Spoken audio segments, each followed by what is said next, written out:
ലൈംഗിക പീഡന കേസിൽ റിമാൻഡിൽ കഴിഞ്ഞിരുന്ന രാഹുൽ മാങ്കൂട്ടത്തിൽ MLA 3 ദിവസത്തെ പോലീസ് കസ്റ്റഡിയിൽ വിട്ടു. വൻ പ്രതിഷേധങ്ങൾക്കിടെയാണ് MLA തിരുവല്ല കോടതിയിൽ ഹാജരാക്കിയത്. വൻ പ്രതിഷേധങ്ങൾക്കിടയിലൂടെയാണ് രാഹുൽ മാങ്കൂട്ടത്തിൽ MLA പോലീസ് കോടതിയിലെത്തിച്ചത്. പ്രതിഷേധമുയർത്തിയ പ്രവർത്തകർ രാഹുലിന് നേരെ ചീമൊട്ടയെറിഞ്ഞും മുദ്രാവാക്യം മുഴക്കിയും വാഹനത്തിൽ പിന്നാലെ ഓടി. ഹൂ കെയേഴ്സ് എന്നെഴുതി കോഴിയുടെ ചിത്രങ്ങളും പ്രതിഷേധക്കാർ ഉയർത്തി. ലൈംഗിക പീഡന കേസിൽ റിമാൻഡിലായ രാഹുൽ മാങ്കൂട്ടത്തിലിനെ തിരുവല്ല മജിസ്ട്രേറ്റ് കോടതി 3 ദിവസത്തേക്ക് പോലീസ് കസ്റ്റഡിയിൽ വിട്ടു. തുടർന്ന് പോലീസ് രാഹുലിനെ പത്തനംതിട്ട AR ക്യാമ്പിലെത്തിച്ചു.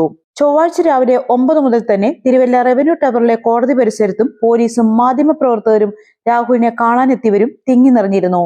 രാവിലെ 10:30 മാവേലിക്കര ജയിലിൽ നിന്ന് പോലീസ് സംഘം രാഹുലിനെ വൈദ്യപരിശോധനയ്ക്കായി കോടതിക്ക് സമീപത്തെ തിരുവല്ല താലൂക്ക് ആശുപത്രിയിൽ എത്തിച്ചു. രാഹുൽ എത്തിയെന്ന വിവരമറിഞ്ഞ് ആശുപത്രി കവാടത്തിലേക്ക് SFI, DYFI, യുവമോർച്ച പ്രവർത്തകർ പ്രതിഷേധവുമായി എത്തി. 3 പ്രവർത്തകർ മതിൽ ചാടിക്കടന്ന് പ്രതിഷേധിച്ചു. ഇവരെ പോലീസ് പിന്നീട് നീക്കി. യുവമോർച്ച രാഹുലിന് കൊടുക്കാനുള്ള ട്രോഫിയുമായാണ് പ്രതിഷേധത്തിന് എത്തിയത്. SFIയും DYFIയും കഴിഞ്ഞ ദിവസത്തെ LDF സത്യാഗ്രഹത്തിൽ മുഖ്യമന്ത്രി പിണറായി വിജയൻ ഉപയോഗിച്ച ചായക്കപ്പിൽ എഴുതിയിരുന്ന love you to moon and back എന്ന ഐക്യദാർഢ്യ സന്ദേശം ഉയർത്തിയാണ് പ്രതിഷേധിച്ചത്. DYFI സംസ്ഥാന vice president KS Amal, area secretary Shinin Abraham, SFI area secretary Abhijith എന്നിവർ നേതൃത്വം നൽകി. തുടർന്ന് 10:55-നാണ് രാഹുലിനെ കോടതിക്കുള്ളിൽ എത്തിച്ചത്.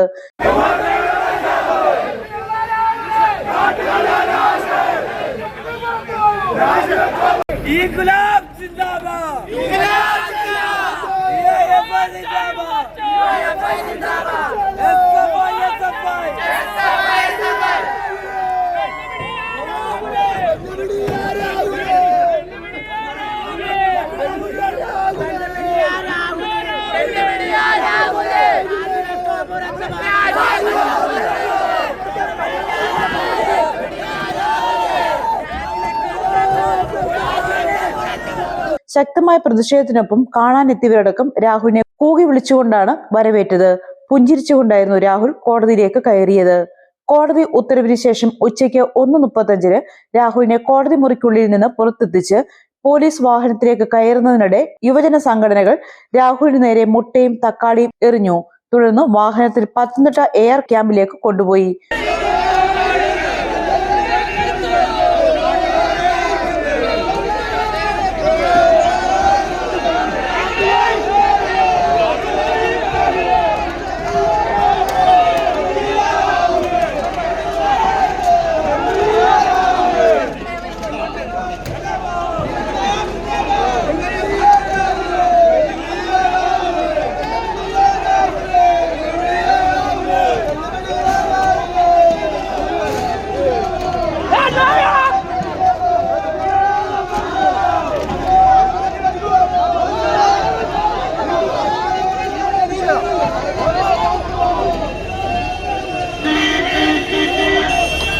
യുവമോർച്ച ജില്ലാ president S. Sumesh, vice president Kavya Satheesh, secretary S. Amarnath, മണ്ഡലം സെക്രട്ടറി രാജീവ്, BJP മണ്ഡലം പ്രസിഡന്റ് രാജേഷ് കൃഷ്ണ എന്നിവർ നേതൃത്വം നൽകി.